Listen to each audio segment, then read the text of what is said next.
Hello.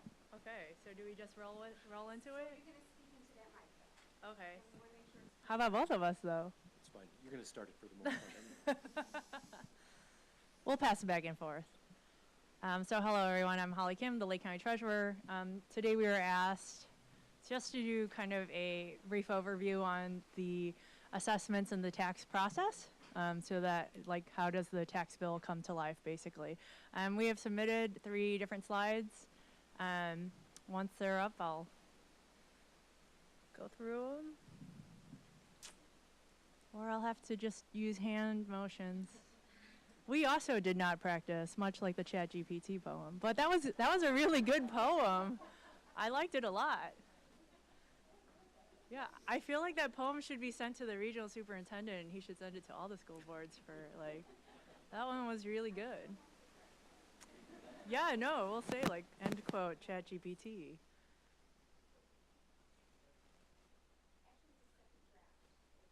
so when you do chat GPT, create something and then you can hit a button and say like, no, I didn't like that one so much, do it again. And this is number 6.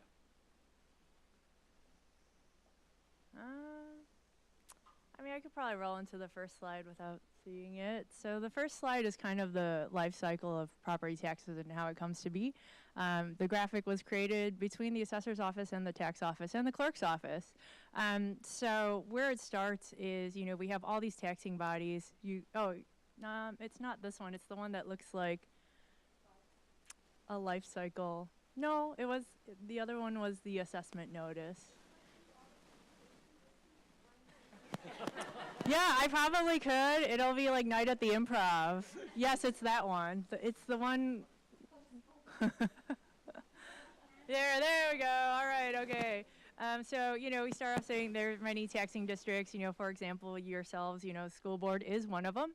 And all of them have a public hearing where people can come and voice their thoughts on the levy that is proposed. Then the board votes to, accept that levy, and that is what they then certify by sending to the clerk's office, and that's the arrow going down. The tax levy is filed at the clerk's office. Now, almost simultaneously, the assessor's office, which is Chief County Assessor Bob Gluckert's office over here, and all these township assessors' offices are trying to calculate your slice of the pie. So if it's like a, ABV type place, it's a big slice of the pie.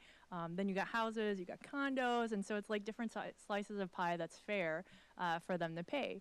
And so where it all aggregates, because the tax levy gets filed at the clerk's office, is my office. So the tax bill, if you look at it, is a complete export of the numbers from the assessor's office and then the numbers, that were filed at the county clerk's office. And just like that, extra emphasis on the export in my office. So when you look at your tax bill, and we'll visit it later, you can see the exact sections where the assessor's numbers are and where the exemptions are, and then where the taxing bodies and how much they ask for are. So that's kind of like the non-singing Schoolhouse Rocks version of how the tax bills come to be. That being said, I will now pass it to our handsome counterpart over here, Bob Gluckert, the county assessor, who's going to talk about the assessment notice and how those numbers come to be. Good evening. And again, my name is Bob Gluckert. I'm the Chief County Assessment Officer. And I have to say I'm feeling pretty comfortable because as I look across the room, I've never seen a Glickman, a Gluck, and a Gluckert all in the same room before without any relationship. So that I'm usually the man with the odd name, We haven't rehearsed any of this. It's the assessment notice.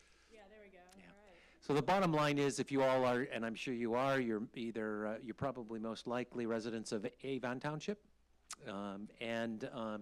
Avon, I published their assessments maybe a month or so ago. The time to appeal is passed. The Board Review, we have 279,000 parcels in Lake County. There were 11,000 appeals this year against the assessment that were proposed by the elected township assessors. The elected township assessor out here is Chris was last one. Yeah, Chris is her first name, and she's going to kill me for not remembering her second name. But anyways, your elected yes, Cynthia. She turns around and creates the assessments. She sends them out to me. I turn around and equalize them to the state factors, and I'm not even going to get into that scenario with you, but I'm more than welcome to answer any questions if you got. I mail out those notices to everybody, and I'm required by law to do that, and you then turn around and give you an opportunity to appeal. Ultimately, I submit to the state the final EAV, which is equalized assessed value, which gets turned at the same time into the county clerk. And you all at the same time are doing your extensions and your levying and all the rest of the stuff. It's my number that you ultimately turn around and do. I work with Chris on a regular basis, have for several years. I send out the estimated EAV when I first get the bill. So you guys start working with the estimates, big long list of exemption numbers and bigger than I can even read to you, the bottom line. And ultimately then I send Chris a final estimated EAV once the Board of Review finishes, which this year, because of the number of appeals, probably won't be till the end of December, early January. So you're pretty much done by your levying. You kind of have to go on what the story is. A lot of changes in the state level this year in terms of exemptions. So exemptions are changing in terms of dollars and cents. General homestead exemptions have changed. Senior exemptions have changed. So all those get calculated and factor into those preliminary numbers that I send that you guys work on then for your levy. So I'll kind of stop there a little bit because I could go on, and it may be beyond what you guys need to hear. If you have any questions on anything, I'd be more than glad to answer them. Oh, do you want? Uh-oh, I'm going to try to ask a simple question, and then you're going to tell me it's not that simple, and then everyone's going to get mad that we even started this. But so we're a taxing body where we can't levy year over year more than the consumer price index increase, right? Correct. The cost of inflation. So if we were the only taxing body in town and inflation was 3%, if any one individual taxpayer in our district's tax bill went up by more than 3%, and again, we're the only, in this scenario, the only taxing body, would that mean that their relative assessment as their piece of the pie got bigger because of the assessment factor? Is that true, or is this the part where you say not so simple? It would probably be the one where I would say we'll talk about this after the meeting. Actually, you're talking about, what you're talking about is tax extension, and tax extension happens down in the clerk's office. In theory, as EAV rises, the tax rate drops. So depending on what your number is, you know, there's more to spread. And the big number that Chris watches is what the new construction figure is in your district, which has been strong, you know, over the last couple of years after a little bit of a kind of almost a stop for a while with problems with supply chain and all the rest of the stuff. So we're seeing a little more of that, which helps you guys. That extends that amount beyond that cap, because that's all frosting or gravy. That's about as far as I can answer that. I think the clerk could probably do a better job at it than I could. Bob, do you happen to know, I know last year they were allowing up to 7% if they did like a public hearing. Is that another thing this year or no? So last year was a very interesting year, and again, I'm venturing a little over my skis in terms of where my expertise lies. But the reality of it is that the CPI was at 7 at the end of the year, which triggered something that was never activated in the tax code before. A few of you are shaking your heads. You know exactly what it is. So it allows you to turn around and do some different things. Again, that gets calculated down at the clerk's office and not so much on the assessor side. I'd rather give you the honest answer than and tell you that I'm not the expert than to guess at it and be wrong. Are there any further questions for the assessor? No? Some of the nice changes that are happening in this current year is that going from 6,000 to 8,000, do you want to cover a couple of those exemptions? I mean, since we have homeowners in the audience and on the board, they might like to know. The general homestead and the... So a general homestead used to be about $6,000. A senior was $5,000. So this year, the effective for tax year 2023, which will be reflected on the bills payable in 2024, that exemption will run to $8,000 for a senior homestead exemption and $8,000 for a general homestead exemption. There's goods and bads to that. The good is that it turns around and drops the assessed value. The flip side of it is the nut still needs to be covered in terms of what the cost to run all these governments are, and it becomes a shift of the tax burden. So there's some positives and negatives with some of that stuff that goes on at the same time. The legislature should, in my opinion, keep a real close eye on that. Make sure that you're not shifting away burden onto another population that might not be able to carry it.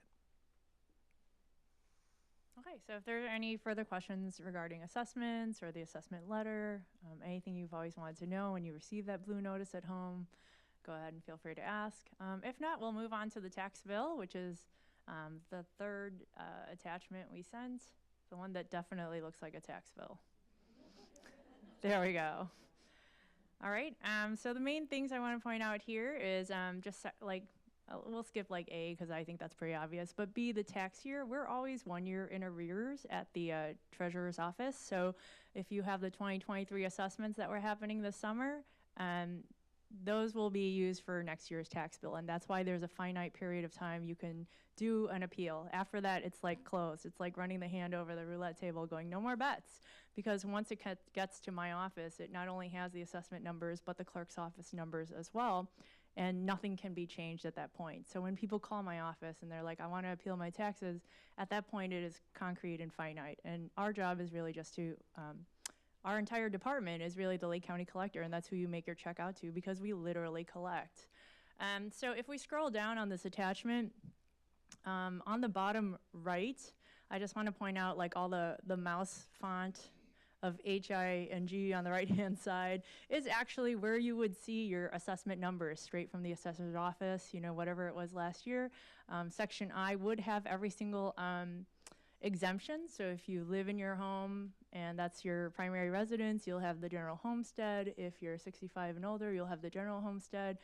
Senior freeze, all of those are listed there. And what's interesting, and people in the audience can't see, is that on that section, it is literally like a math equation. There's a plus sign and minus signs in front of all the exemptions. And so it is literally a math equation on the right-hand side. So times this, minus that, blah, blah, blah. Here's how you get your tax amount. Now on the left, bottom left section where it says taxing body, on your tax bill, it literally will list every single person who's asking for money, even 1 cent. Even if it's a mosquito abatement district or anything like that, it's all listed. There's also a really nice column on there that says the change from last year. So we give credit where credit's due. If something went down by $17, you should know that it went down by $17. If someone asked for 1 cent more, like that's literally listed there as well. And so the total amount in which your bill has increased from last year is also listed in that left-hand side. And so you can see how everything from the left-hand side, which is the taxing bodies, is from the clerk's office. Everything from the right-hand side is the assessor's office. Boom, and then that's your tax bill, which I send out and then I collect. So that was your quick life cycle of taxes and how they come to be. If you guys have any questions, we are here to answer them. Okay, that's great. Thank you for the cake. I love buttercream. Okay. Thank you very much. Oh, it's working good now. Yeah. All right. Do we have? We have, well, I think we're going to move right into our next presentation. Okay. Yeah, I think that's how we'll do that next. Okay. Do you want to talk about? No, the next presentation is the Park Campus Leader of the Pack presentation. Yes, and so we're going to invite those folks on up. Our mics are working now. You'll see that our two special board members for the day are going to be joining their Park Campus colleagues to share information with us about Leader of the Pack. Okay. Hi, everybody. My name is Jennifer Voss. I am the advisor for Leader of the Pack. I'm also the dean at Park Campus. Hello to the Board of Education, Dr. Glickman, Mrs. Gluck, and all the District 46 staff and community that are present tonight. Thank you for taking the time to get to know Leader of the Pack and everything we do at Park Campus. So I have several students here that I would like to introduce. We have Annabelle and Julia, Michaela, Kaylee, and Sammy that will be here to present Leader of the Pack.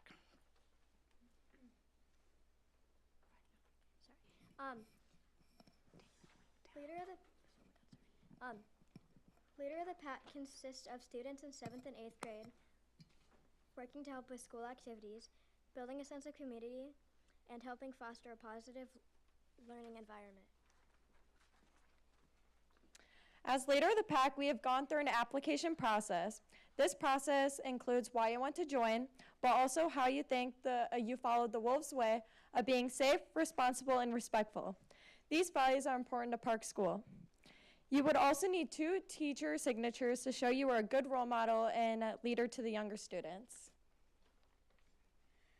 As the leader of the pack, we help create fun opportunities for the community of our school and build relationships through all grade levels by hosting events, assemblies, and more. Students can participate together for the sense of community. Our mission is to bring families, classmates, neighbors, and friends together. Some accomplishments from the past year are events like donut days, food truck festivals, paw print orders, Hunger Games, holiday parties, and more. Some upcoming events we have for Leader of the Pack are PBIS lessons.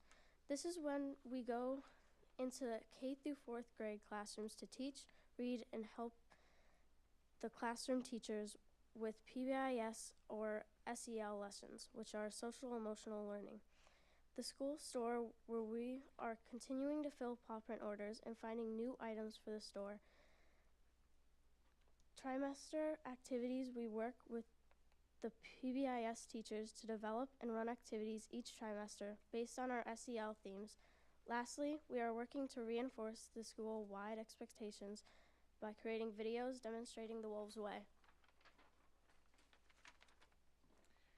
When we meet with teachers and administrators, we feel supported and heard. Working with teachers, students, and community members only strengthen Park School and the fun we have at Park.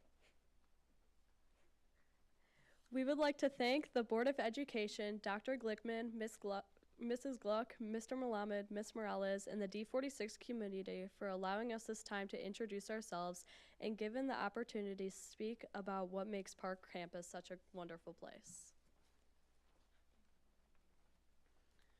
We'd like to thank all of you for listening to what Leader of the Pack is and how we help our park community. If you have any questions, our students are ready to answer.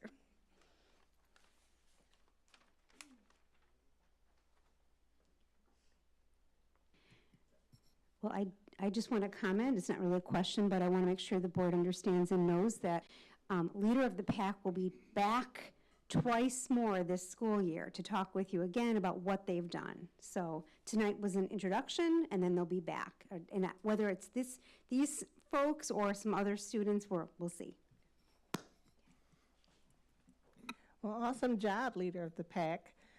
Thanks for coming out and sharing your story with us tonight. I thought it was really awesome. Well done. My question is, for the time that you spend in the, I think it was K4 classrooms, what type of impact do you feel like you're having on those kiddos? Mostly for the K through 4th, as older kids, we are trying to role model the younger kids on what they should be doing, mostly in the hallways, bathrooms, lunchrooms, and other areas in the school. Not only to just not run in the hallways, but to also follow the expectations the teachers have. Fantastic. Thank you.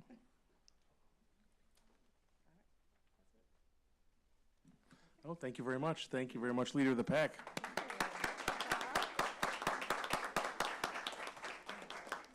Now we have the recognition, soccer. Okay, now is the time, too, for another important and special recognition this evening for the Park Campus Conference Champions soccer team. So I will hand it over to the coach and the team.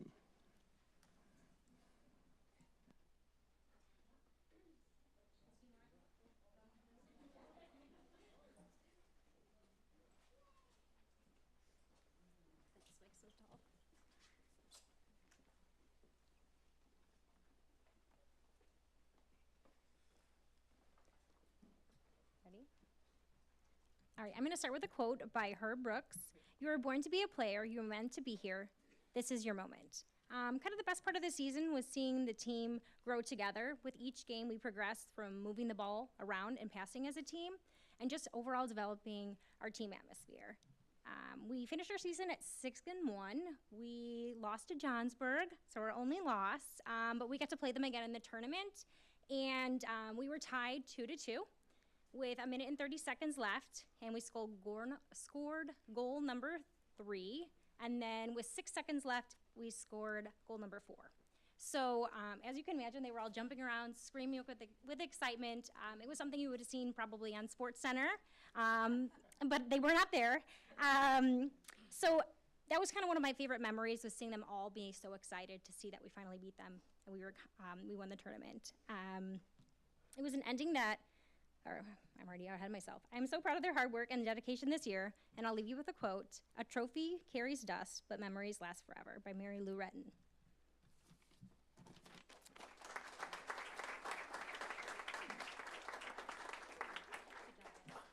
Wonderful. We do have some ribbons up here to hand out if the team wants to come forward. Here, you want to take a couple of them? Want to do something? You guys do it. Yep, go ahead. Yep. Congratulations. Congratulations to all of you and to Ms. Williams as well for a great season. Thank you.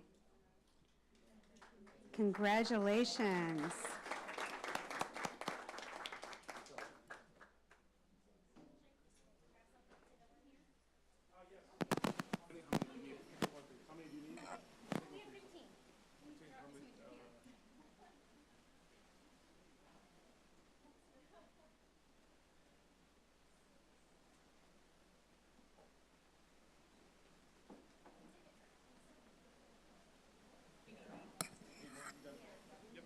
And leader of the pack students and parents, we would love for you to stay, but we will understand when you don't.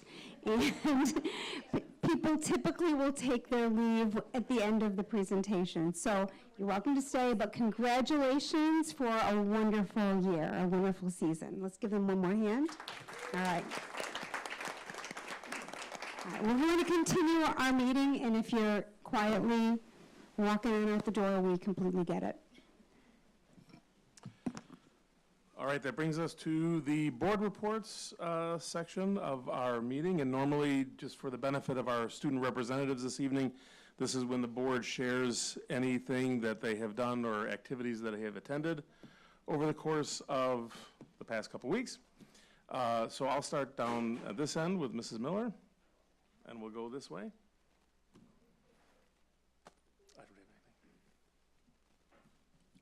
I just have one quick thing. Fall concert at GMS band concert was incredible as usual. One of the things that's so amazing in the fall is that when the jazz band plays, which is first, kids are getting up and doing solos, and they're not just solos, they're improv solos. Like, we have 7th graders who are getting up in front of hundreds of people and doing improv. And it's so impressive, just the confidence that Mr. Thomas gives these kids and the opportunities that, he offers them to stand up and take a risk and be amazing. So it was great. And then Mega Band, which is when the two bands come together and assemble. We assemble Mega Band. It's really fun. They haven't practiced it, much like the poem. The two bands have been practicing separately, and then at the concert they come together and play a song together, and they did Never Ending Story, which was awesome, little 80s throwback, and just a great job by all. And wanted to thank Leslie Armstrong for being the, always capturing some amazing photos, Mr. Smith and Mr. Gross, who were just, they are like behind the scenes, getting kids moved, getting percussion moved, getting chairs out for people, as well as our wonderful custodial staff, who I know sets up and takes down that whole thing in the course of one day. So well done all, and it was a great experience.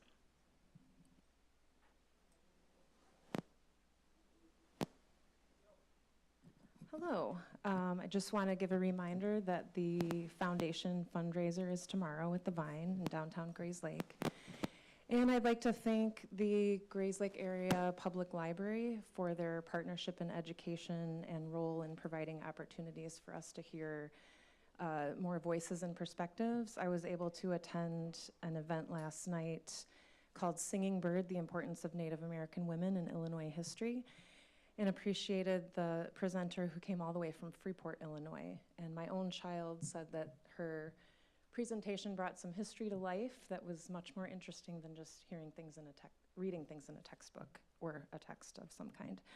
I did pick up some books and business cards, and part of her presentation that resonated with me was that we are here to be stewards.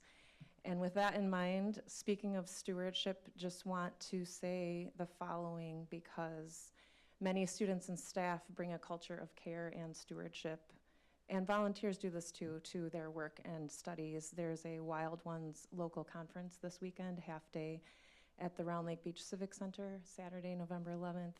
It's called Bringing Nature to Life by Preserving Healthy Ecosystems, focusing on the stewardship of wetlands, woodlands, grasslands, and we have those around our schools, and just want to highlight that. And then I'd also like to offer condolences to family, friends, and former teachers of Alexis Rodriguez, and especially thinking about his younger siblings and parents. Mr. Mack, may I jump in? Thank you, Ms. Salvert. I almost forgot to tell you, but the food drive, the community food drive, is Saturday, November 18th from 10 to 4, and you can drop food off at all of our D46 schools. There are flyers out in virtual backpacks and on the district website that have the items that the food pantry patrons have requested.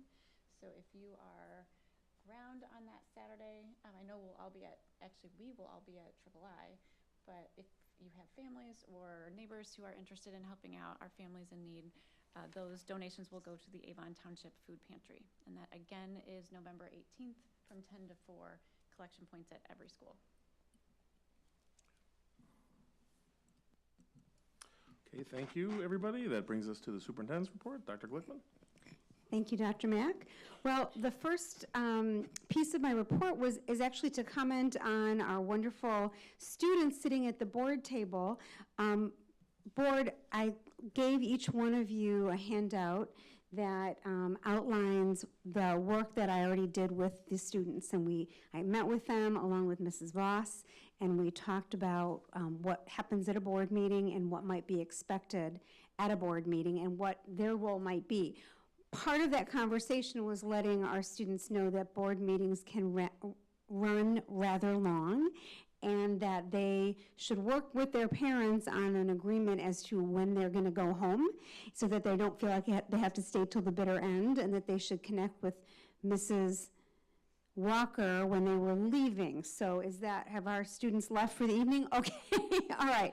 So, board, you can just take a look at kind of the information that they received, and we will be having students come from GMS in December, and we'll see, maybe that at that board meeting we may have a few more topics that students might be able to comment on.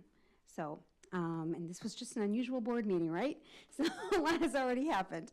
I want to share something that I am so excited about, board, and I've been keeping it a secret from you, and just couldn't wait until tonight, or waited until tonight to share it.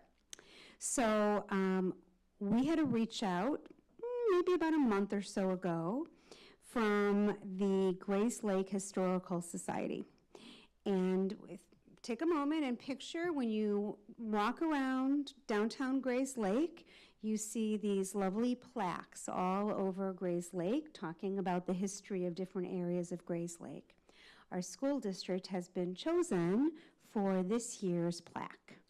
So we're really excited about that. Leslie Armstrong has been working with the Historical Society and providing them with information, and we believe the plaque will be ready in a couple of months. So really excited about that piece and grateful to the Historical Society for choosing us. And the other piece of information I wanted to share is that the Illinois State Report Card is out and live online, and so anybody can go to the Illinois State Board of Education to find it, or onto our own website. You can get to our Illinois State report card that way. I'm not going to talk a lot right now about what's in there, because actually in January, Mrs. Gluck will do an assessment overview for the board, and at that time she'll talk a little bit about the report card. But I did want to point two pieces out. First of all, just like has been the case in the past couple of years, we have two schools that have been identified as being exemplary, and the rest of our schools have been identified as being commendable. So exemplary is the top category, commendable is the category that's right beneath it. It's a pretty big deal to be in the exemplary category because that identifies that the school board of, Illinois School Board of Education has identified those schools as being in the top 10% of the state. So we have 2 of our schools identified as being in the top 10%, and the other 5, well, it's actually 6 because Park is divided into 2 halves. They're right below it in commendable. So we're very proud. And the 2 schools that have been identified this year are Woodview and Park Campus East, which is the K through 4 portion of Park.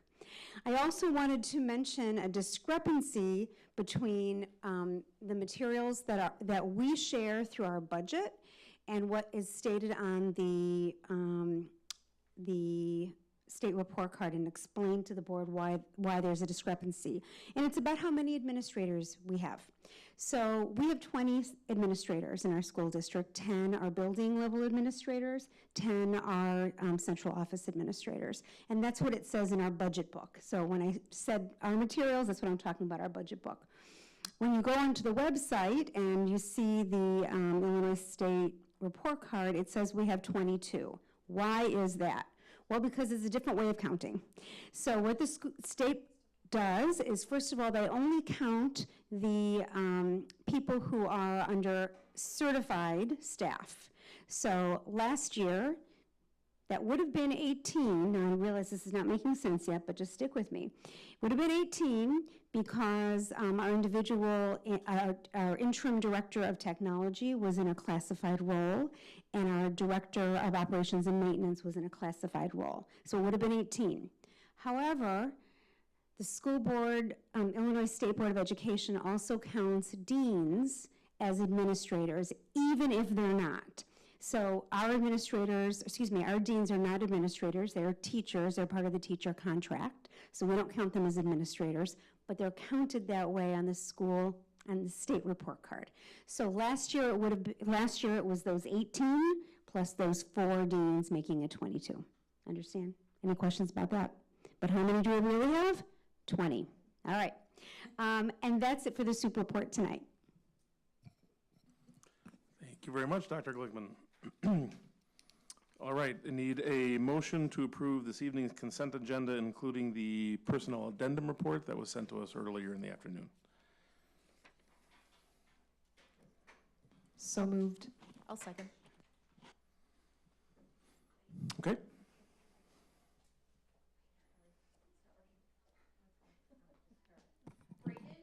Aye. Nash?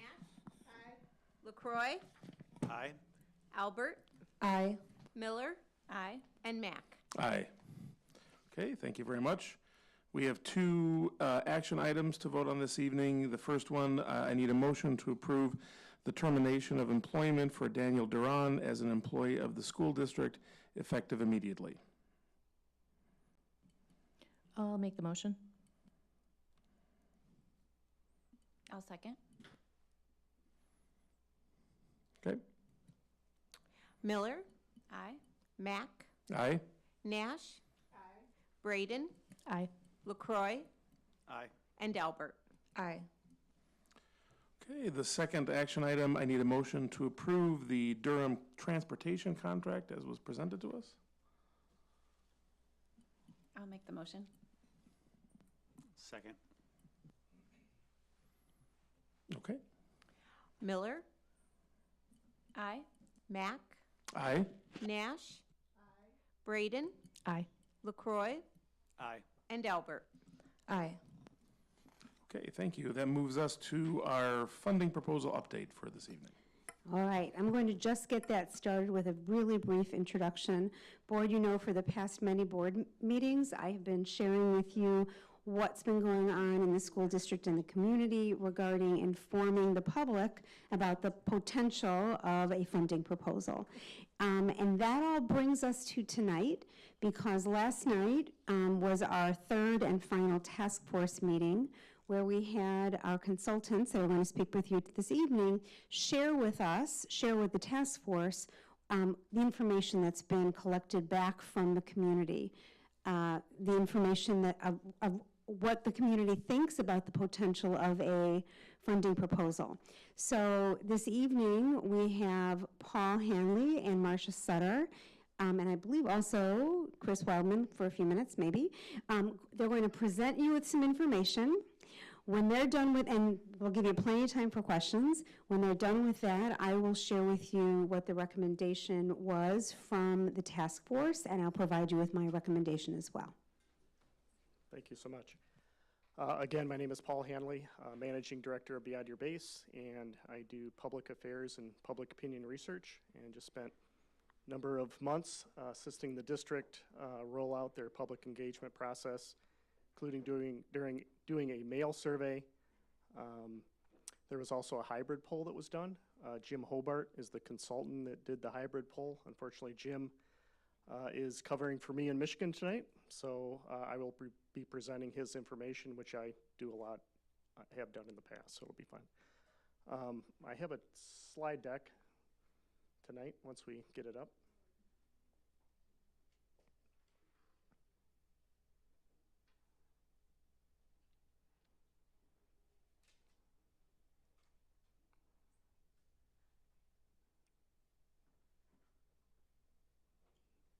Excellent. So as far as the public engagement update tonight, I want to cover where we are in terms of a referendum decision timeline, summary of the public information program, just a quick recap that Marshall will do, results of the mail survey and hybrid poll, give you some feedback on what the task force had to say at the meeting the other night, and then just what some of the next steps. So you've seen this before. It's the big, long calendar of events that have happened. Now we're all the way at the end. So we recently went through the public engagement process, presented the information with regard to the mail survey and hybrid poll to the task force. They developed recommendations that they provided to the superintendent that she'll share tonight. And now we're at the point where the board is reviewing similar information that was presented to the task force, and allowing us to address any questions that you might have.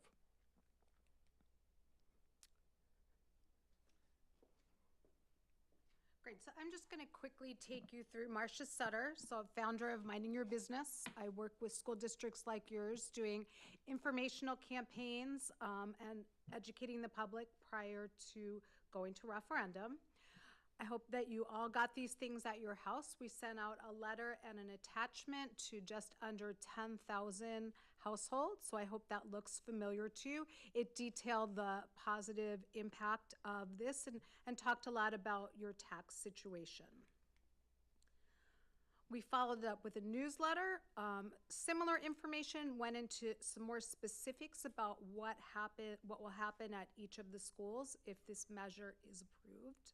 Excuse me, getting over a cold here.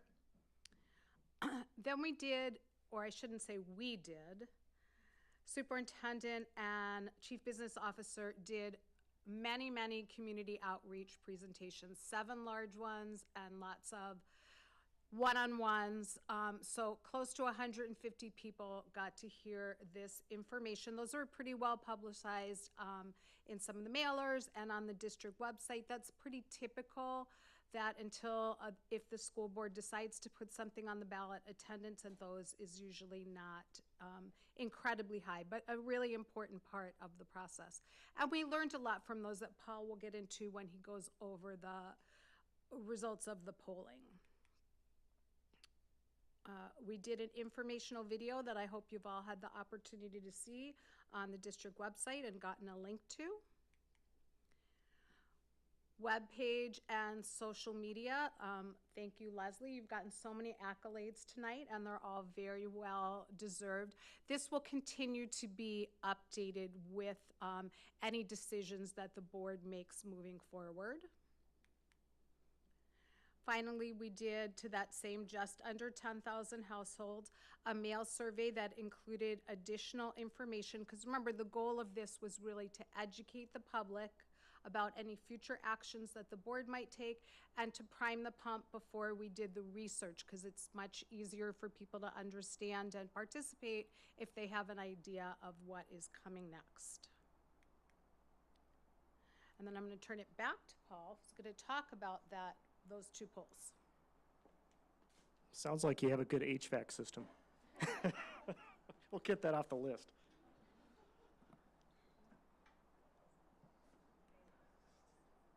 Okay, so I'm going to start with the mail surveys. That was the first thing that voters would have seen. Mail surveys are not scientific. So there are consultants out there that will say that mail surveys are scientific, and I don't believe they are, because we're at the mercy of who's responding to the mail surveys. So we send them out to every registered voter household, and we cross our fingers that everybody returns them, and not everybody does. A lot of folks interact with them, they just never return them. So unlike a hybrid poll that we'll talk about later tonight, where we can kind of control who participates. So we do a random stratified sample. We're trying to exactly match the demographics of those who will show up for any particular election. And there's all these hoops that are jumped through to make sure that at the end, we have this sample of folks that will look like the same folks who would show up for a March 2024 election. That doesn't happen with this mail survey that we're going to first talk about. So we mailed to 9,911 households, included 19 questions, 460 folks responded as of November 2nd. I mean, there was a point where we just had to say, okay, stop, and now we need to do the analysis, so we had time to present to the task force and present to the board. When folks received this mail survey, it had a reply envelope in the business envelope, and that reply envelope had a dot on it. It meant that there was a likely voter in the home, and if it didn't have a dot, they were not a likely voter. So on that fourth bullet point, 74% of those who responded we've identified a likely voter in the home. The others did not. As I just mentioned, mail surveys are not scientific. However, they provide a good general undertone of the electorate. We can give a sense, we've done so many over the last 31 years, we can give you a good sense of what they like, what they don't like, and how you would modify your package if you had to. So one of the first questions asked in the mail survey is, how familiar are you with the funding proposal? And we had, and Chris, the data is the fonts are messed up. That's all right. 61% knew a lot or some. So we're trying to shoot for at least 70%. 61% is fine, but typically we get to about 70% in terms of a lot or some. So there's room for further educating the public. We asked them to grade the district, and this is a very important question. It's what I call a trust question. So the good news is that those who responded to the survey gave the district pretty strong marks. So 50% gave the district an A or B, 18% gave the district a C, 7% gave the district a D or F. The reason this question is so important is that there's a very strong positive correlation between those who give the district an A and a B and those who support the tax measure. And then those who give it a C, D, F are typically against it. So this question alone is super important.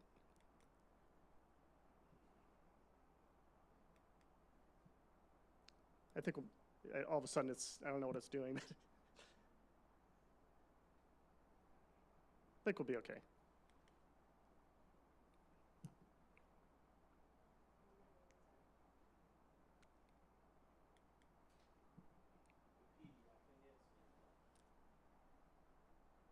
Okay. Just a night for technical issues.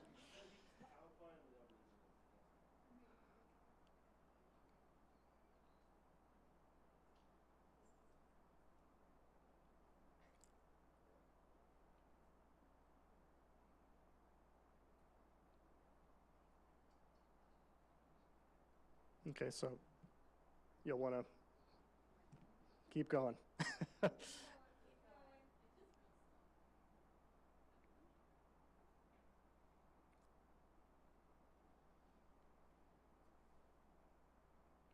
Okay, slow down. Keep going. Okay, one more. Right there. Actually, go. So, yeah. Next slide. Can you zoom in a bit, or maybe I'll.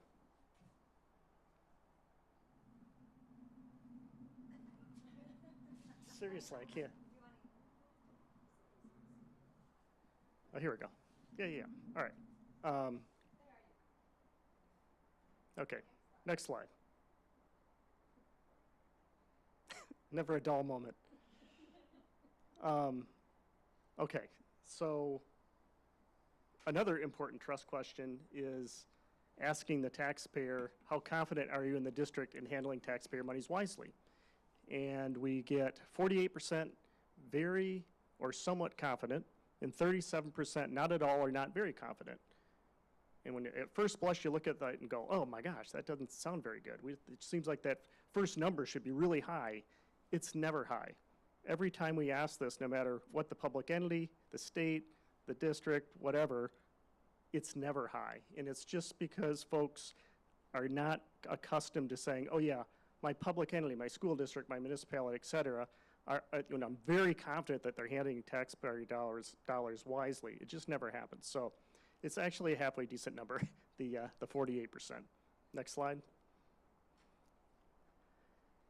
So instead of launching right into the ballot question, we tested parts of the package. So if you remember on the mail survey, there was a Likert scale, and we asked the voter on a scale of 1 to 5, 1 being low priority, 5 being high priority, what priority would you place on the following use of proceeds?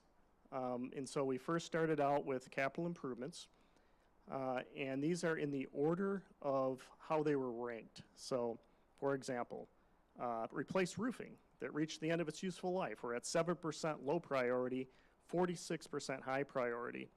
And at the end, I've added 4 and 5. I call that the kind of this intensity factor. So as you go down, it's all ranked based on that 4 and 5 added together. So basically, in the mind of the voter right now, they're saying, okay, here's what I care about when it comes to capital improvements. Number 1, roofs. Number 2, mechanical systems, plumbing, HVAC, air quality systems. I think the first time I met with you, I said that boilers are sexy. I mean, you're like, boilers are sexy? What does that mean? It means that people want to take care of what they already own. And you're seeing that with that second item and that first item. Next on the list is ADA accessibility improvements, 57%. Repairing or replacing sidewalks, paving, now we kind of go down a little bit. Improving school exteriors, next on the list, and then updating flooring, acoustics, doors, hardware, other interior needs. So as I look at this, I start looking at high priority, 5, versus low priority. And at no point do we have it, other than that last one, where we start talking about interior improvements, where the low priority is higher than the high priority. Next slide. Now we continue with some of these other improvements, really defined as major renovations. So updating libraries, media centers, including adding space for collaboration and STEM programming. We're at 55%. And again, you're looking at that high priority, 33% versus 13% low priority. So again, in the mind of the voter, they value this improvement. Right sizing and improving spaces for speech, physical therapy, physical and occupational therapy, counseling, special ed, multilingual education, other student support services, 50%. Now the next part of the survey is where they're looking at operating needs. And you'll see this first one was kind of off the charts compared to everything else. Attracting, training, and retaining quality teachers was at 75% in terms of that, adding that 4 and 5 together, compared to 7% low priority. Maintaining class sizes, again, really strong number.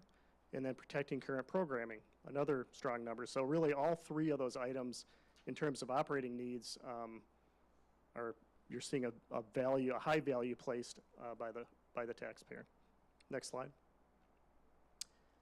So the next part of the mail survey is about trying to recreate what a campaign might look like in terms of messaging. So we're testing arguments for and against.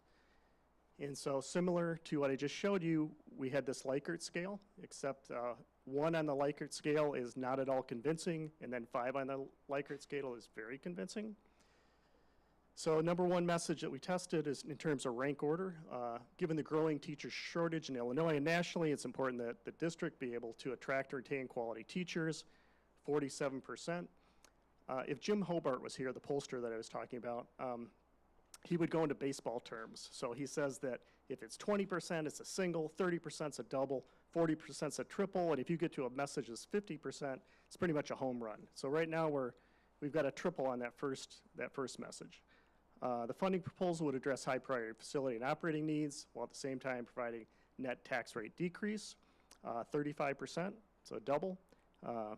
Replacing decades-old HVAC, plumbing, roofing, mechanical systems will extend the life of the district's facilities, reduce costly emergency repairs, improve energy efficiency, 32%. And lastly, district seeks to maintain a high-performing elementary and middle school, and in turn, protect property values, 31%. So no, good messages, no home runs, but some pretty strong messages. Next slide. And then we tested arguments against. And so instead of just like throwing out softballs, we did some really hard arguments against. First being, our taxes are already too high, 29%. So of the ones that we tested, that was the strongest one. And again, we could ask that in any state, any county, any district, and it always resonates.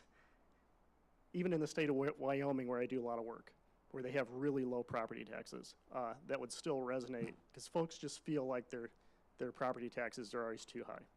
And I don't say that taxes in this district are not. District 46 should pay off its long-term debt and not seek voter approval of a limiting rate proposal, 17%. So we're not even getting to a single there. Quality instruction is more important than the condition of school buildings, 13%. The state estimates that the district needs $17 million more, or $1 million each year to be adequately funded. The district should be seeking voter approval of more than $6 million annually, even if it resulted in a net tax increase and not a net tax decrease, and they were not buying that. So that was 10%, very convincing. Next slide. So then we asked about how important is it that there is a net tax rate decrease. So again, as we talked about, you have an existing tax that is in place paying off debt service, and you have a new tax that would come into place that is lower. So one goes away, new one comes in, there's a net tax rate decrease. Does that matter to you? 44% say it's extremely or very important. 50% somewhat or not very important. Next slide. So we finally asked the ballot question. And when I look at a ballot question, yes, I look at yes versus no. So here we're at 63% yes, 30% no. What I really focus on is what, again, I call intensity. Definitely yes versus definitely no. I always like the definitely yes to be at least 30% if you want a chance of this actually passing. And then on the definitely no side, we're hoping that it's not in that 30% range. So in this case, that happens. So next slide. This is very common that females are more supportive than males when it comes to tax-related referenda, especially when it comes to education. And we see that here, 71% yes, female, 59% yes, male. Next slide. Again, some of these slides got messed up, but so what we typically see here is that younger voters are more supportive than older voters. And kind of holds true here, right? Where we see it kind of dips down. Again, no matter what we test, it's always this 55 to 64-year-old group that almost never gets beyond 50% support. And we're seeing it actually was above that. And then on the 75 and older group, what I call the grandparent effect is that oftentimes the reason you get a bump is that you have grandparents in the community who are supportive given that they have grandchildren in the school district. Next slide. Likely versus unlikely voter, again, that envelope had a dot, others didn't. The likely voters were at 61% support.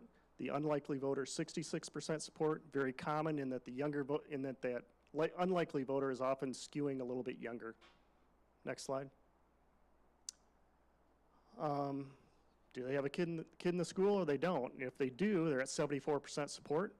If they don't, they're at 59% support in the male survey, which is a good number, because recently we've seen somewhere where it wasn't even close to that, where all of a sudden the parent is not what I like to see, 70% or higher. Here, it did hold true. Next slide. Do the owner rent their home? If they own their home, they're at 64%. Renters, 67%.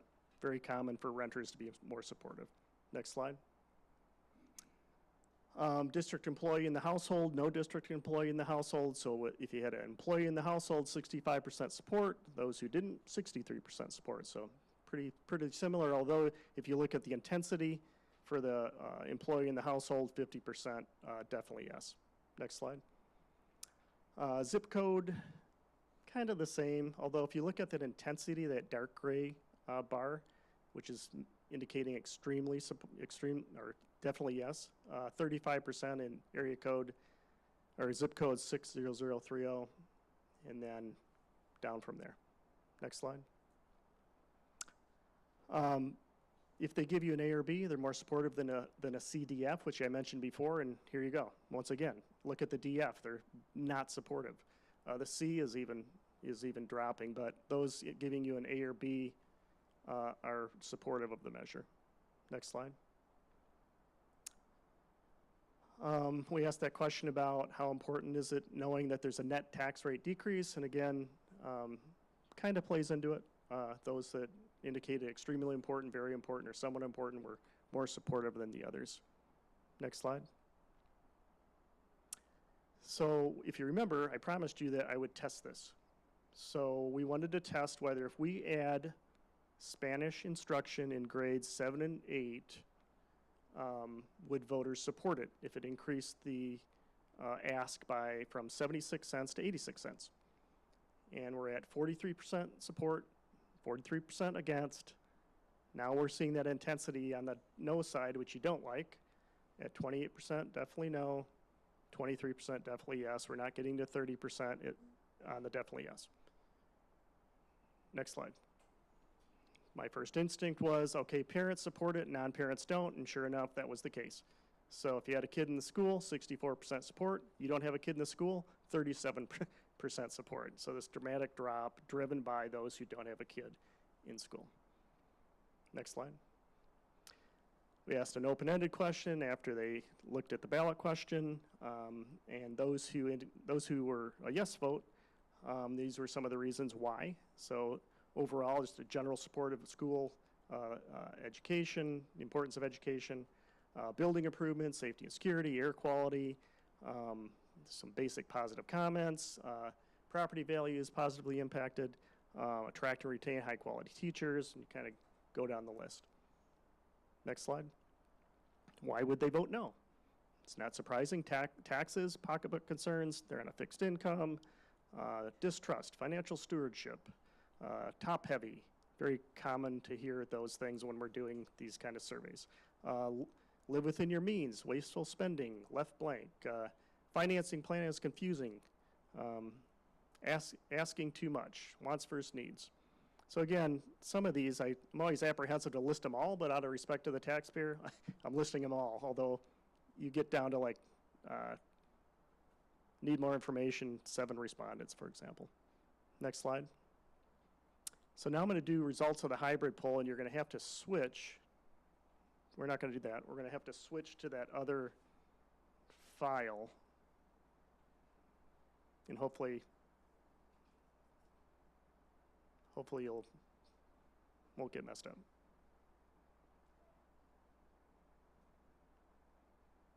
I'm going to save questions to the end if that's okay. Okay.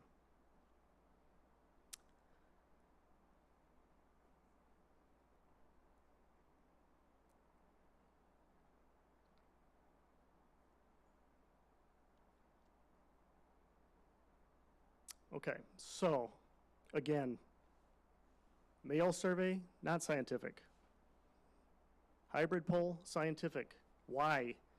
Because with a hybrid poll, you're doing a random stratified sample of those who you are polling, and you're trying to exactly match the demographics of those who are going to show up for that particular election, which was done. So that means by gender, by party affiliation, by age, by location, all these different things, trying to exactly match that. We couldn't do that with the mail survey. The other thing that's happening here is that you're getting a call, right? Like now I rarely ever answer my landline, or if it's a cell phone, if I don't know the number, I'm not answering. So they have to do many calls to try and get one completed survey. And so I can't remember what the number was that Jim said, but it was staggering. It was like 130 or 150 calls to get one complete. So they would call multiple times, hoping somebody would answer. They called both cell phone and landline. And then they also did a text message. So that text message would go to an online survey. The other reason it's scientific is they can eliminate something called first response bias. So with the mail survey, you're looking at the mail survey, it is what it is. It's written there. For example, you had that list of all the different proposed improvements. In the mind of the voter, they're looking at the first one and going, oh, I bet the district thinks that's most important, right? So you're biasing the response in the mail survey, whereas here, it's all rotated. So you're not getting that. Same with answers. So, like on the mail survey, it would say, definitely yes, and then it would go all the way through. Here, some are hearing definitely yes first. Next one that they poll, they're hearing definitely no first. So it's eliminating all of that. The other thing is that with the mail survey, there was a fact sheet. And in that fact sheet, it laid out all the details and here are the proposed improvements, here's the tax impact, or here's the net tax rate decrease, here are the anticipated benefits, et cetera. And you don't get that with a hybrid poll. Next slide. Next slide. Next slide. Okay. Public Opinion Strategies, same firm that does the NBC Wall Street Journal poll. These people are the real deal, so I have a lot of confidence in them.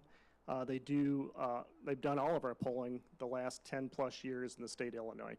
One thing they do is that they will use the language that we believe would appear on the ballot exactly.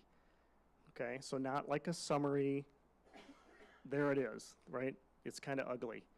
And it's required. So the state has laws that require you to use certain language, and there it is. And so when they were asking the question right off the bat, after a few screener questions, they would go right into the ballot measure question. And in that, you'll see it says, be increased by an additional amount equal to 0.7562% above the limiting rate. So you can kind of imagine hearing that on the phone and going, okay, that's tax increase, right? And it's complicated, and they keep going through the whole thing. Next slide. So, yeah, these slides are a little messed up, but okay, so here we're at 43% yes, 44% no. Unlike the mail survey, we're getting not that very positive yes vote. Why? Because of what I just said. Because we're getting the actual ballot question.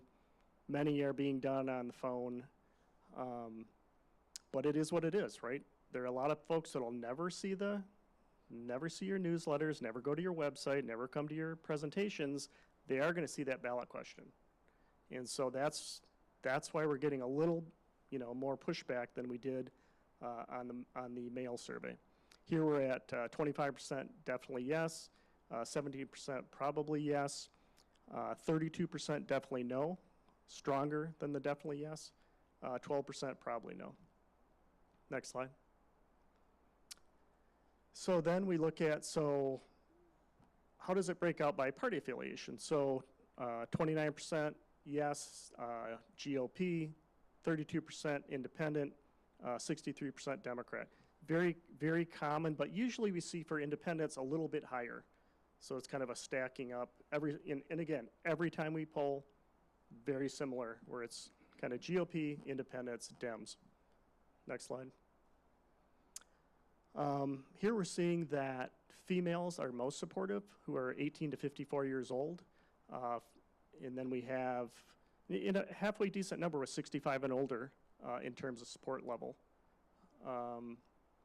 Again, very common for females 18 to 54 years old to be of strongest support of the tax measure. Men 18 to 54 were supportive as well. Next slide. Moms more supportive than dads. Usually we see a higher percentage for dads, so that was of concern. And then the other thing is that unlike we saw in the male survey, we're not seeing that big, strong 70% support from those who have younger children.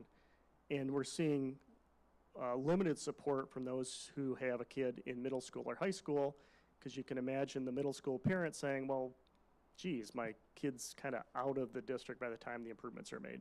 So we often see pushback like that. Next slide. Again, as I mentioned before, if they give the district an A or B, they're a yes vote. C, D, F, they're oftentimes leaning no, and D, F is way off the charts no. But here, we don't see as much support that we normally see with a B grade. So normally that would be higher. That was the only, Jim mentioned that the other night with the task force. So again, don't know why that's an outlier, why it's happening, but that's what it is. Next slide. There was an open-ended, similar to like what we did in the mail survey, and these open-endeds are kind of interesting because top of mind, you're asking, why would you vote yes? Or why would you vote no? And in this case, those who said yes, schools need to be safe, property value is education focused, facilities need to be updated, it's community focused. Start to get a sense of what it looks like. But on the next slide, it tells the story of the no side, which is not surprising. Next slide. Taxes too high. Like, boom, right? That was 51% of those saying no. Is really this tax sensitivity is what they were worried about. Next slide. We did test that same question about if you were aware of the fact that it was a net tax rate decrease, would that be important to you? And here we're seeing for many it would be important. Next slide. Next slide. As mentioned, grade the district. These were solid marks similar to the mail survey in terms of giving an A or B, which is, again, this trust question that's super important. Next slide. We're not going to go into super detail on that. Okay, so one question he asked that I didn't ask is, a majority of voters say District 46 schools are better than others in the state of Illinois. Only 8% say they are worse. Again, it's a trust factor. If this was flipped, surprisingly, they'd never say yes to any future funding. So districts that are struggling, and let's say they struggle to get new teachers, or they struggle with grades, or they have a really hard time trying to garner tax-related support. But when you have high-performing schools, it's easier, believe it or not. Next slide. So, again, it's hard to see, but we're hoping that when you ask about facilities, that folks aren't giving you really high grades, because if they're giving you really high grades, they're saying, well, I think the buildings are already okay. And they were decent grades, not as strong as the general grading of the district, but what you see, the biggest thing is they just don't know. There's a lot of, 70% of your electorate, they don't have a kid in school. And so you're seeing that with the 33% being honest, say, I don't know what to grade the facilities because I don't have a kid in school and I don't see them. I don't interact with the buildings. Next slide. Again, we ask about how confident are you that the district is handling taxpayer monies wisely, and here we're actually seeing a higher percentage than we saw in the mail survey, which is a really good thing. Next slide. I'm not going to go through every single, just know that when we tested parts of the package, they were very similar to the mail survey. So there wasn't anything where I was like, wow, that's completely different than what we saw in the mail survey. Next slide.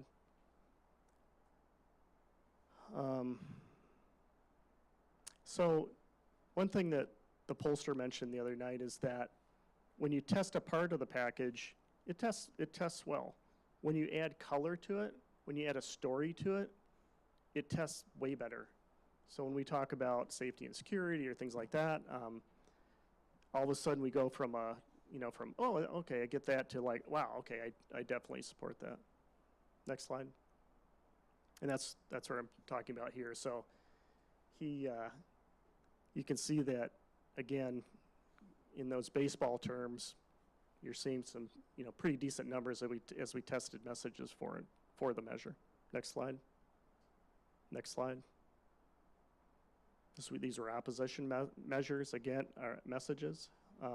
Again, trying to recreate that, what the campaign might look like. Next slide. All right. So we go through this whole thing. Right at the end, we ask the question again. Okay, now that you've heard all this, would you support it? And we get a little bit of a bump. So we're at 45% yes, 42% no. What we are seeing is the intensity increase on the definitely yes. And then we're seeing a shift from the definitely no going down. So as they're hearing more about it, they are at least receptive to the message, and you're seeing a little more support. Sometimes when we do these polls, you'll see the opposite, where all of a sudden they'll hear about it and they'll go like, yeah, no. Here we're not seeing that. Next slide. Well, similar to the mail survey, they don't want to fund Spanish 7th and 8th grade, where the support level was, it was not supported. Next slide. All right, lots of data, right? Overarching themes are that when they know more about it, they seem to be more supportive, especially when it comes to the tax issue, net tax rate decrease.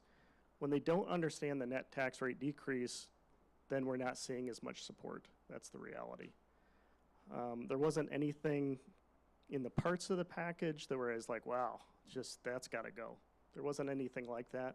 I was kind of surprised how much the operating side pulled better than the capital facility side, because people forever have liked bricks and mortar, right? Like, okay, yeah, let's fix the roofs. They still like that, but all of a sudden they finally get it that like teachers are at the heart of this school. That's what makes great schools, right? And they're saying, yeah, we need to attract, retain quality teachers. And we know that when they read the newspaper or they turn on the television, they realize there is a national and state shortage of quality teachers in general.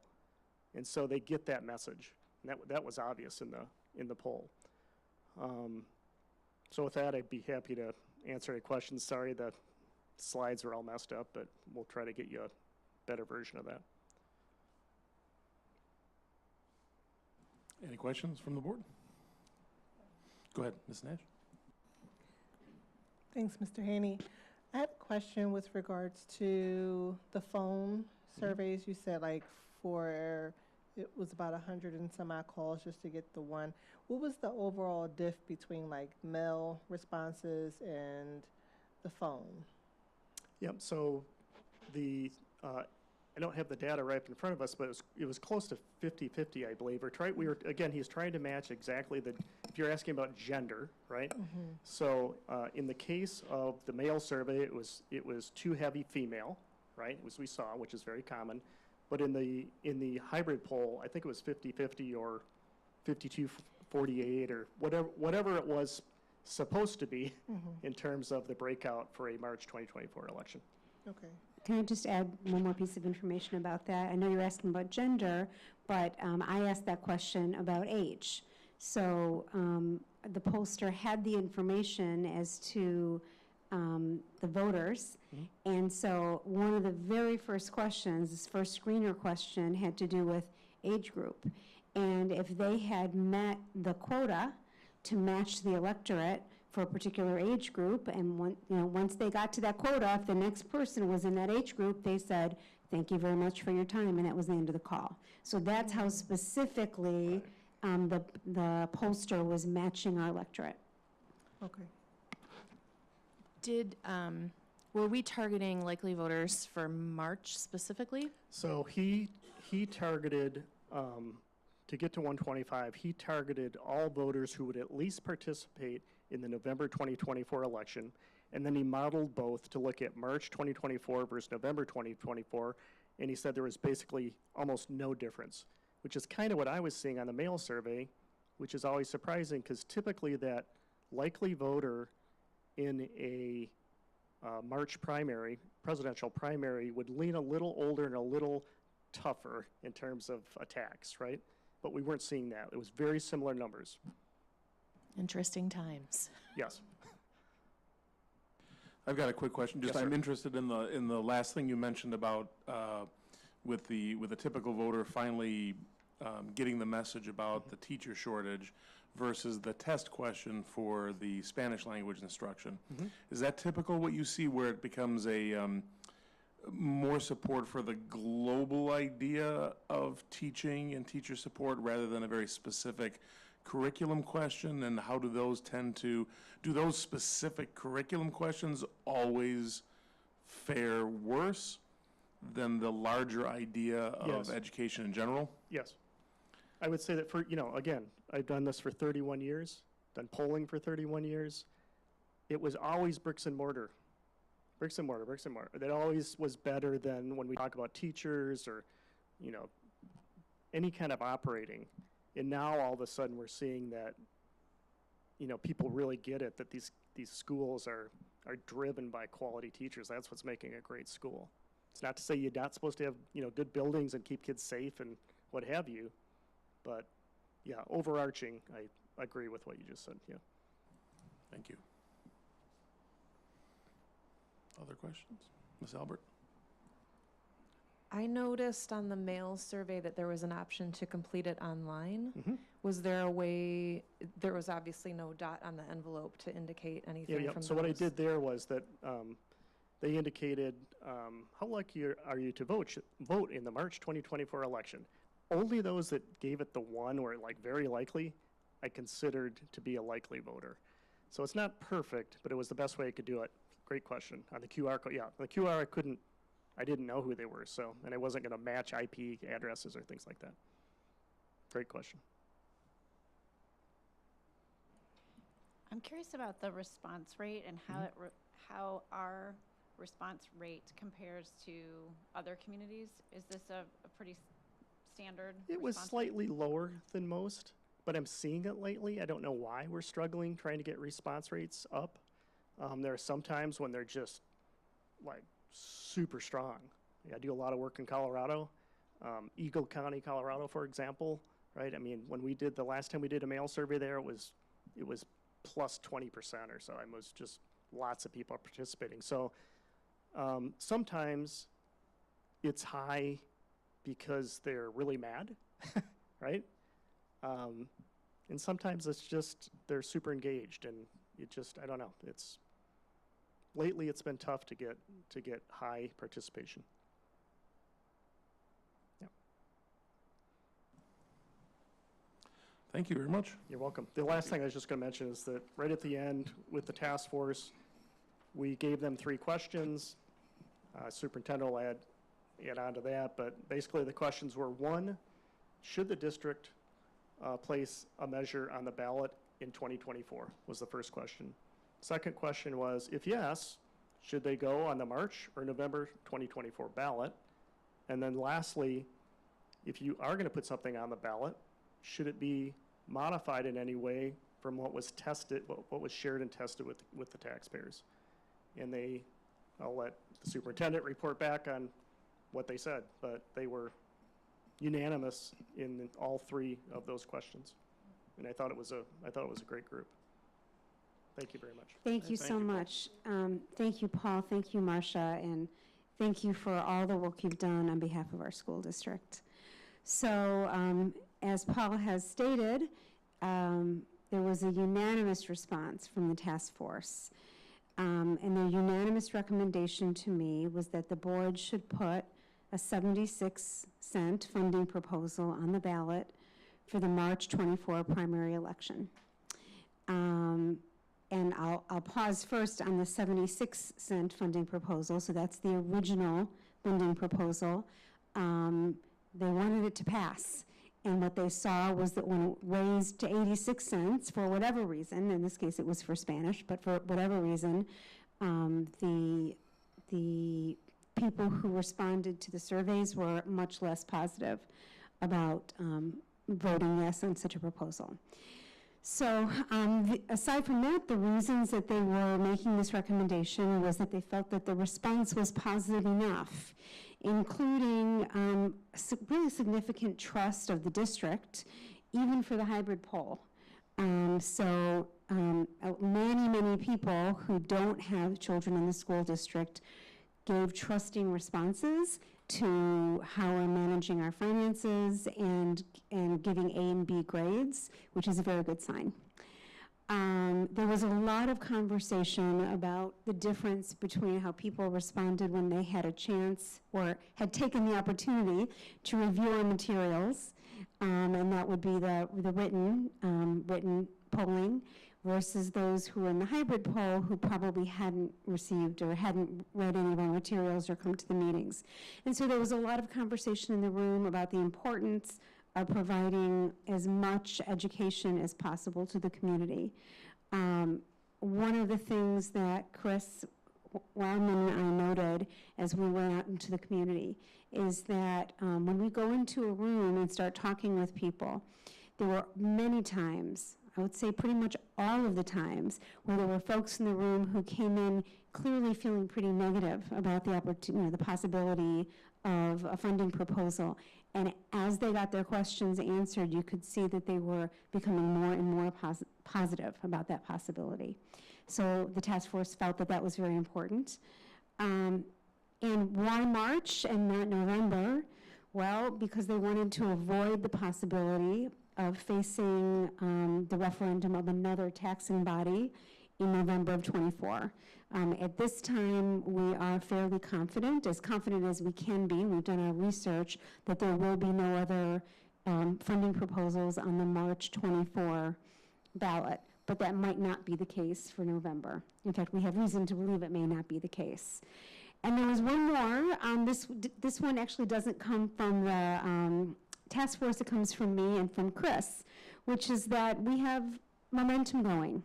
We've been working very hard with fine folks in this room to create materials and to create presentations. We've already been going out into the community, and we are positioned to continue going out into the community and speaking with people. So there's value to momentum, as opposed to, if we wanted to think about halting, not going in March, going in November instead, and again, potentially facing another taxing body. But if we wanted to do that, we'd realize we'd be kind of stopping now and then starting up again, which could be confusing. Could be confusing for people. People might not understand why we're doing that. So for all of those reasons, not only did the task force make that recommendation to me, but board, I'm making that recommendation to you. I'll say it one more time. A recommendation to put a 76-cent funding proposal on the ballot for the March 24 primary election. So that's my recommendation, and board, I invite you to discuss that. I'll open it to the board for comments and questions at the moment, and understanding we have a timeline to make that decision. Can either be in December or earlier if we come to consensus on it tonight if we want. Any questions or comments additional to Dr. Glickman? No, I just wanted to reiterate my support for this. It's the right thing to do. I think the time sounds right. I haven't heard anything from the research that we've heard that makes me think that this is the wrong thing to do. And I continue to be very supportive of it, and the timing, I'm ready to move forward on it.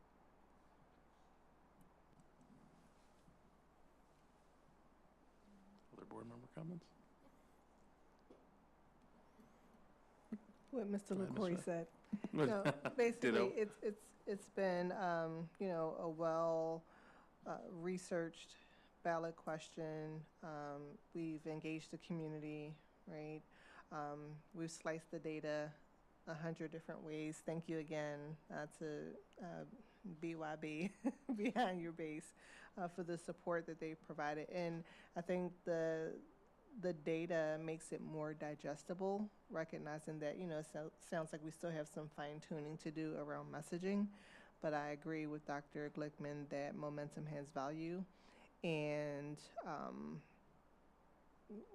we're going to blink and March will be here. And so, you know, let's just continue to forge ahead. And like Mr. LaCroix, it's the right thing to do, and I think it's also the right time to do it. Mrs. Albert? Yeah, I'm pretty much in agreement with what my colleagues have said, and appreciate the digestible data, as Mrs. Nash said, and all the efforts to communicate and engage the community. I feel like we've heard and seen from a large portion of the community. And as the data shows, it does seem like the right time to do this. Mrs. Miller? I'm in consensus with what's already been said, so I won't take up more time, but yeah, let's go. Mrs. Braden? I'm in consensus, and I just want to highlight what Dr. Glickman shared with, I think, even what Paul shared about. I think there's this like cutting through noise so that people can hear the story. There's such an impact when people get their question, people ask a hard question and they find out that we've done our homework and that we have an answer, right? And they hear the story and they hear the background behind it. That's so important. And when we're doing, you know, it's clear that when we have those conversations, that's when people, so I think, you know, the idea, and I know this is not the board would not be going out to do this, we hand it over to citizens, but, you know, what are the ways that conversations can happen among people about this issue? I think that's going to be the make or break. It's not going to be another mailing. It's not going to be a social media post. Those are gorgeous and beautiful and really important, but I think it's those one-on-one conversations between voters and other citizens that's going to make the difference. And so that's just another piece of it that I just started putting together as I heard everyone share. But yes, I'm in support, and I think it's the right time and the right thing to do. And I'm in support too, so thank you, Paul and Marcia and Jim, for, I mean, I'm a terrible statistics person, but the way in which it was explained was really, really helpful to all of us. And, you know, we can talk about statistics and survey questions and mail questions and QR codes and, you know, limiting tax rate, that long ballot measure question, but when it comes down to it, it's all going to be for the benefit of the kids and for the students in our communities. And that's what it's all about, nothing else in my mind. So it clearly is the right thing to do because those are the individuals and the people who are going to be future leaders in our communities that we're doing this for. So I would agree with the rest of my board colleagues that this is the right time to do it. It sounds like we might have consensus also to move forward, I would assume, with a vote on it at our next November meeting rather than waiting until the December meeting. Does that sound reasonable to my board colleagues? So we can go ahead and move forward with it. So, board, what that means is that at the November 29th board meeting, we'll bring you an actual resolution to vote on. And the value of that, and I want to take this moment to talk a little bit about what happens after a resolution is passed. And I'm going to make an assumption based on this conversation that you're going to vote yes for the resolution. That's just what it sounds like. So after that happens, the school district can continue and should continue to provide information to the public. The school district can't advocate for anything, but can provide information. So that means that it's likely that there would be more materials that are informational going out into the public through mailings. And Mr. Wellman and I have already started clearing our calendars for many, many more presentations. And so if the board votes on November 29th, we can actually, you know, start scheduling those meetings at, you know, this fall we did community meetings at 3 of our schools, brought people together. We will likely schedule one at every single one of the schools, evening meetings. and then more community meetings out into, out in the public as someone's, I think Chris said the other night, we will talk to anyone who will let us. So we'll continue to do that. Isn't that what you said? Yeah. All right, well, thank you. We'll add that to the next board meeting. All right, thank you, everybody, for that. That brings us to the new business section of our agenda, and I'm going to hand it over for the presentation from Wold Architects for the Health Life Safety Report. Thank you very much. I'm Matt Verdon with Wold. Let me just say I've been a mechanical engineer for 22 years, and this is the first board meeting I've been to where we talk about boilers being sexy, so thank you, Paul, for that. That was fantastic. It's a great tee up. We're going to talk about the Health Life Safety Survey. Basically, we're going to just get a brief overview of what that process looks like, what it is, some of the violations that we found, and what the costs associated with that are. So we'll jump in real quick onto the next slide there. Or do I have control of it with this? Oh, there we go. So the Health Life Safety Survey is basically, it's required by the State Board of Education that you do it every 10 years. And what it is it's a very targeted view or analysis of your building that takes a look at potential code violations that are specifically for health and life safety issues based on the code under which the building was constructed. So it's not trying to meet current codes, it's if your building's 50 years old, it's the code from 50 years ago that you're trying to align it with. If we find violations, they get assigned a priority. Priority A's are the urgent things. You have 2 years to get those addressed. Priority B's are required. You have up to 5 years to get those addressed, and then there's recommendations that are considered Priority C that you can choose to address in up to the 10-year window if you want to. At the end of that, there's a report that goes to the state's IWAS website, which is a fantastic website that's really user-friendly. We upload all of that information into. Yes, sarcasm.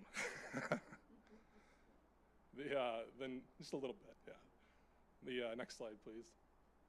So just an example of some of the stuff we found here.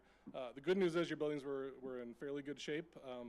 No priority A's, so nothing that's an urgent issue to address. Everything was priority B's and C's. Just some examples of those are, and these are violations we find in every one of these that we do every year at every school district. As an example, ventilation in a repurposed room. You got a room that's storage room that now has become somebody's office. It doesn't have appropriate ventilation. Similar fire alarm devices maybe didn't get put in when that turned into somebody's office, things like that. Those happen everywhere. Door hardware that has failed just over the years of use. So those usually are priority B, and then your priority C's are basically all ADA compliance items that aren't things that you have to necessarily address right now, but if someone were to bring a complaint forward or you had a disabled person that needed to get access, you'd have to address it at that time. There's an example of an ADA right there. That's basically an ADA accessible sink. By code, you have to have insulation on that plumbing underneath, so if someone in a wheelchair to roll underneath it, they don't scald their legs on a hot pipe. Next slide. Here's a couple more examples. That door that's recessed back in that pocket. Imagine if you're a person in a wheelchair, you can't roll up and pull that door open, so that's an ADA issue. It's a priority C. Same thing with the sink is not accessible. And then the door on the right is just an example of a door that swings into the path of egress. So if people were leaving in an emergency situation, you could potentially knock them down and cause an issue. So like I said, here's a summary of by costs. No priority A's. Everything's priority B's and C's. Pretty evenly split between, from a dollar standpoint, between the B's and the C's. One thing to make note of, there is a little bit of overlap with the facility assessment that is going into the basis of the referendum that you guys just discussed. Examples of those things are if you've got doors that are just in bad shape, the door hardware replacement would be part of the door replacement that's part of the facility analysis. So there's a little bit of overlap with that, but nothing that's too egregious. Are there any questions on any of that? Real quick, I should say too, there's also obviously the next step. We just got to wrap up our report and get it submitted to IWAS and all of that stuff. So, Mrs. Miller? I do. I have a question. Thank you for your presentation. I appreciate the overview. Could you speak to us about any potential impacts that these improvements may or may not have on our buildings, water, waste, energy, and energy consumption, as well as on indoor environmental, not air, but environmental quality. Yeah, absolutely. So, like I said, this is all targeted very specifically to health, life, safety issues. So, while we don't go out looking for those types of, improvements, they do sometimes happen indirectly. Just as an example, one of the violations I think I found in one of the buildings was there's an ice maker added that needs to have a backflow preventer on it that protects your potable water supply, that sort of thing. Or the ventilation issue, like I had mentioned, bringing ventilation to that would actually do a marginal increase to your energy consumption because now you're treating more outside air. But it's not a target, and it does also improve the indoor environmental quality because you're bringing in fresh air to that space now where someone's desk is. But it's not, we didn't select that because we were trying to save energy. So there's just an indirect relationship with some of those items. Sorry. Then one more, and this is just truly out of curiosity. Yeah. We've talked a little bit about procurement and are wondering if WOLD has a supply chain, or a supplier's code of conduct. Do you know? I didn't see it on the website, but I don't know. Yeah, we don't. So as an architecture and engineering firm, since we are wholly public sector, all of our work is publicly bid. So we don't have relationships or are involved in the procurement process other than issuing our documents for bid. We do obviously have in our handbook a code of ethics for design professionals to make sure that we're acting in an ethical manner. But there's nothing in our company's area of business where we are procuring materials or products or services for districts. Thank you. Yeah. Ms. Nash? I think I'm drawing a blank. I'm trying to get it back.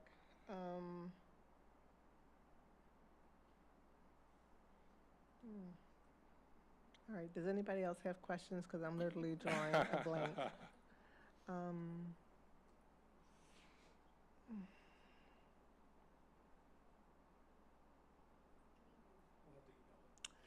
Yeah, I'm sorry, guys.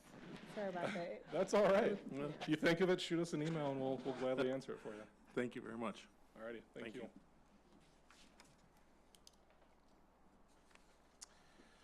Okay, and the last item on our new business portion of the agenda is the discussion of the IASB resolutions, and I'm handing that over to Mrs. Nash. This is probably a poorest of time of any. I can't get my thoughts. I'm still stuck on what I was trying to ask there, and it's going to bother me. So don't mind me. All right. So tonight we're going to go through the IASB resolutions that will be voted on during the annual delegate assembly meeting on Saturday, November 19th. During Triple I conference. We have 5 new resolutions that are being proposed. Hopefully everyone had a chance to take a look at those in advance. In addition to those, there are 2 officer positions that we'll need to discuss, just confirm if we are in support of or not. And just to ground us, before we start going through the resolutions, the delegate assembly, this is the annual process where each member district has an opportunity to cast one vote for or against the resolutions that are being brought forward. Per the IASB Constitution, the resolution committee is the governing entity and has the power to make a do adopt or a do not adopt or do not present. That said, even though those are the recommendations coming from the resolution committee, if we feel like just because it's a do not adopt or do adopt, we don't necessarily have to be in line with that.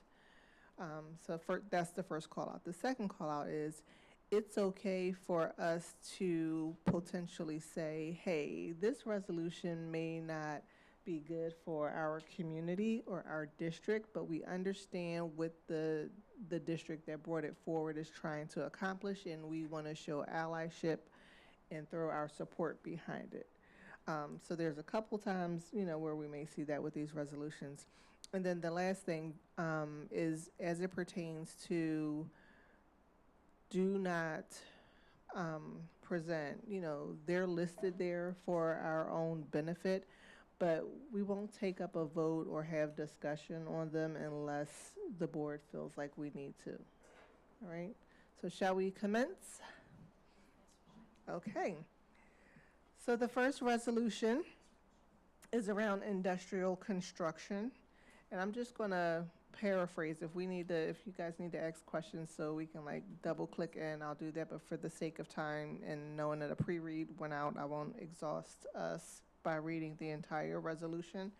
So essentially, the Pleasantdale School District 107 is asking ISB to essentially advocate on the behalf of not having industrial construction take place near schools.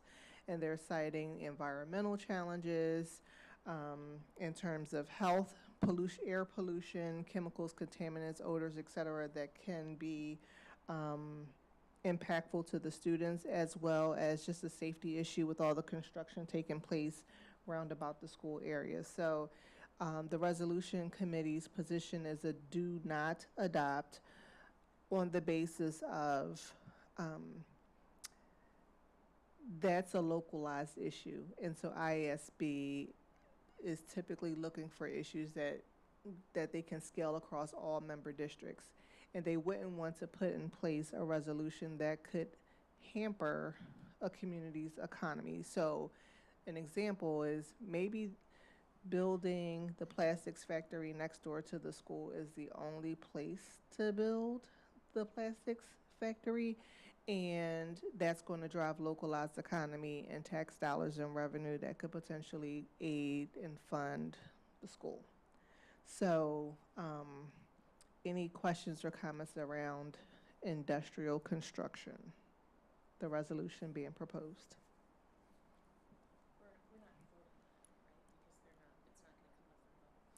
Well, this is a new resolution, so this one would. Oh, it will? Yeah, Oh, okay. yeah. So we'll, yeah, this is this is one of the 5 resolutions, the first one. All right, Mrs. Albert. As you could guess, I had a few thoughts on this one. When I look at the IASB advocacy core values, 2 that this applies to are the IASB advocates for legislation that supports the physical and emotional well-being of students and staff and supports a safe and secure learning environment for all. And I recognize that the proposing district did not appeal, which kind of surprised me, but I feel like we as a district see the intertwined connections between economy and community and environment, and that usually when environment or nature is degraded, people's health is degraded. And by nature, I'm talking about air, soil, water, the things that contribute to life and health. And I understand the thinking about local control, but I don't have full confidence in the larger institutional systems and the possible higher up administrations that would be called in to, so the example was the EPA could be called in. Well, that's fine and dandy, but historically our country has not listened well to certain communities. And if you look at an overlay of census data with green spaces, for example, you can see connections between nature and people's health. And in some counties, you see shorter lifespans where there's less tree canopy or fewer green spaces and more industry.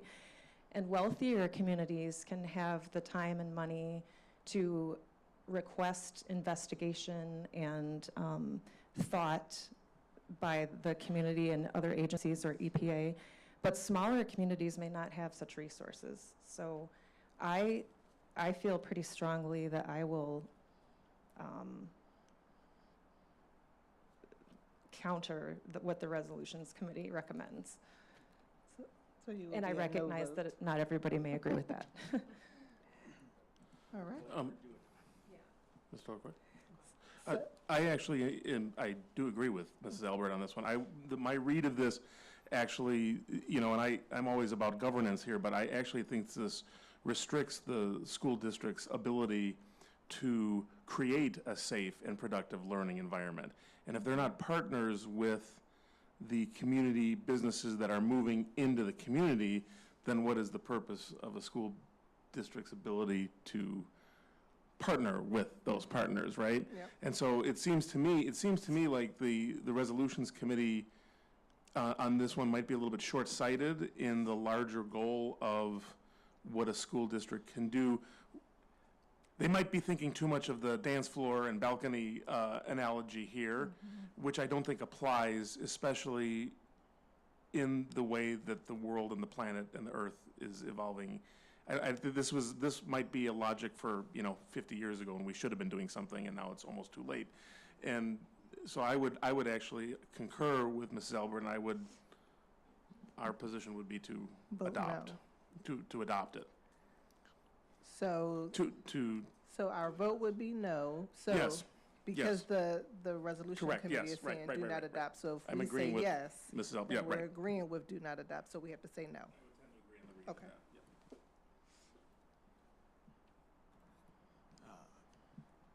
Yeah, I'm on the other side of this one. I feel like, industrial facilities are going to be, wherever they're built, they're going to be in a school district, right? What does it mean to be near a school district? I feel like the local community, through the zoning board, ought to have a say on whether or not that they want that in their school district, in their community, near their schools. So I agree, do not adopt. You agree to that? Okay, so you're a yes. Okay. I'm coming down on do adopt, whatever that is, yes or no. And it's kind of actually because of Jessica's comment about faith in institutions. We're getting a gas station 100 feet from our lake because officials went, there's nothing we can do. There's nothing we can do. It's the property owner's prerogative to sell to this person. Oh well. And I think that is, to me, the trust in institutions to protect our lake. And there are 2 schools right by that gas station as well. Even in our own community has shown not to be there in situations like this. So I'm actually coming down on the. So you're a no. I'm a no. Okay. Yes. Okay. Yes, I'm a no. So I also am a no on this one. And it comes down to the idea of local control, but air, water, soil, those don't stay in local boundaries. So even though one community may opt to put in a toxic industrial plant next to schools and endanger children's lives, those dangers don't stay in one space. They actually translate to other neighborhoods as well. So I am a no vote. All right. Thank you, Mrs. Miller. I too am a no vote for all the reasons that's already been established. So the nays carry. So our district will be voting no on industrial construction on that resolution. Questions? No, do adopt. We're saying no to do not adopt. Yeah, we're saying no to do not adopt. Right. We're saying no, comma, actually do it. Please adopt, do adopt. Yeah, double negative. All right. The next resolution is regarding school resource officer funding, and this was submitted by Homer Community Consolidated District 33C. I know we have talked about just school resource officers as it pertains to our own community. Just a reminder that, again, not necessarily saying that we need to be looking at this school resource officers for our own community, but this is just thinking about, communities at large. So the rationale for bringing forward school resource officer funding is just recognizing the sheer unfortunate growth in violence in K through 12 schools, recognizing that, you know, we are funding Alice training, Run Hot Fight training, and, you know, a lot of school districts don't necessarily have the money to invest in all of these types of training, ongoing trainings and such. And there's some districts that require, just for social emotional things that we've seen post-COVID, to have resource officers on site as well, and they're looking for advocacy so that that additional funding is supplied to schools to defray the cost of acquiring SROs. Right. So the recommendation from the Resolutions Committee is do adopt. Any questions about this proposed resolution? And a yes vote means you agree. Questions? Okay. Mrs. Miller? Okay. Dr. Mack? Mrs. Braden? Nash is a yes. Mr. LaCroix? I'm a yes. Mrs. Albert? I'm a yes as well. Okay. The CCSD 46 vote will be a yes. The next is bus driver regulations. Let's jump down here. All right, so there has recently been tighter restrictions around requirements for bus drivers to get their classroom required time. So before, like, a transportation supervisor for the school district could give the bus driver like behind the wheel hours, if you will. Now they cannot. They have to go through like a commercial driving program at cost to do this, which could exacerbate the bus driver shortage that we are all too familiar with. So the Resolution Committee is recognizing that we should look to advocate and ease the training requirements and make it a little bit easier for the bus drivers to get their credentials, recognizing the shortage just being faced. And they are recommending that we do adopt bus driver regulation funding and ease of training requirements. Discussion? Dr. Mack and Mrs. Mrs. Braden are in conversation. What are you thinking? I don't have internet, so I'm just. Oh, okay. Okay. All right, we'll start to the right with questions. You have questions? I don't. I just wanted to get us started. I think we should start with different people every time, maybe. Yeah. I'm a yes. Mr. LaCroix? Oh. Okay. Mrs. Albert? I'm a yes. Okay.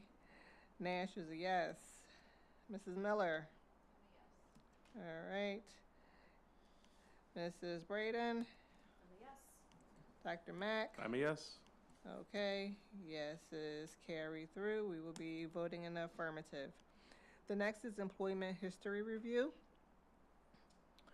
All right.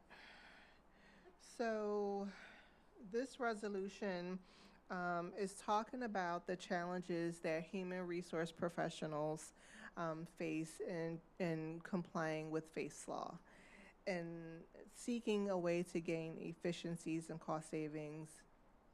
And I'm looking at Dr. Wolk, whose eyes are already in the affirmative. So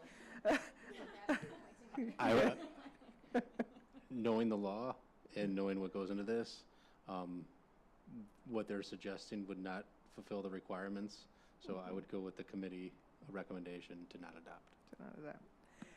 Yeah, and so one of the questions that I got ahead of time was, why not that database, right? Because it wasn't saying it wasn't saying that they don't agree with the rationale that there needs to be more efficiencies and support for human resource professionals to comply with the screening process and to make sure we were doing our due diligence, right?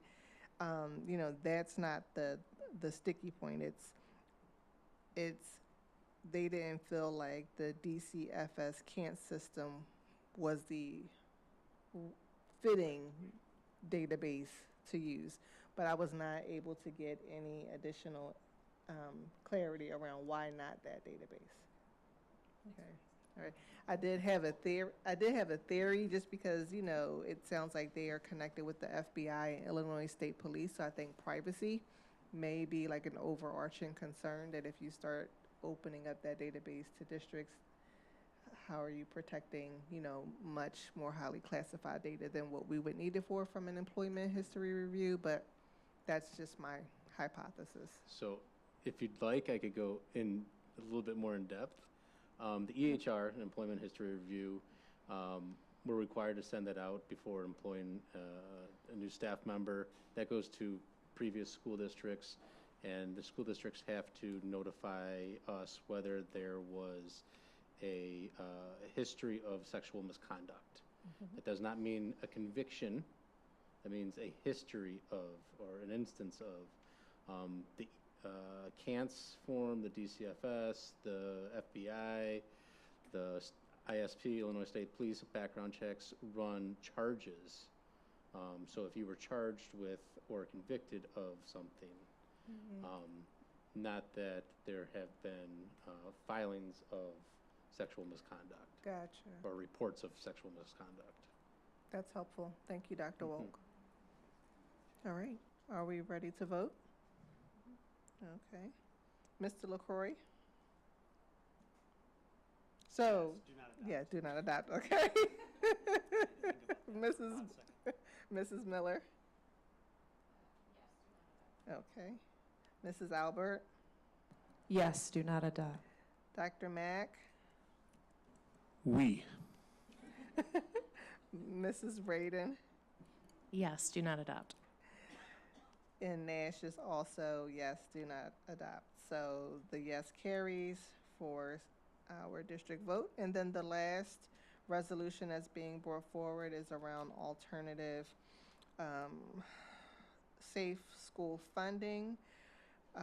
Essentially, so this is coming from UNESCO, CUSD 228.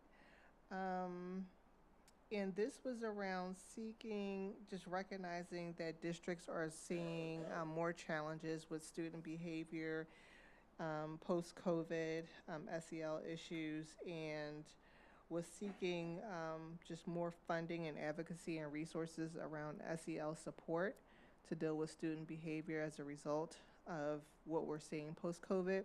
And so the resolutions committee is recommending do not adopt, because IASB already has advocacy around SEL. So it's a do not adopt because it's a standing policy already. Any questions? Okay. Mrs. Albert? I'm a yes, do not adopt. Okay. Dr. Mack? Yes. Mrs. Braden? Yes. Nash is a yes. Mrs. Miller? And last but not least, Mr. LaCroix. Yes. All right, the yes carries. So we will vote as follows. No on industrial construction. Yes on school resource officer funding. Yes on bus driver regulation training. Employment history review, yes. And alternative safe school funding, yes. All right.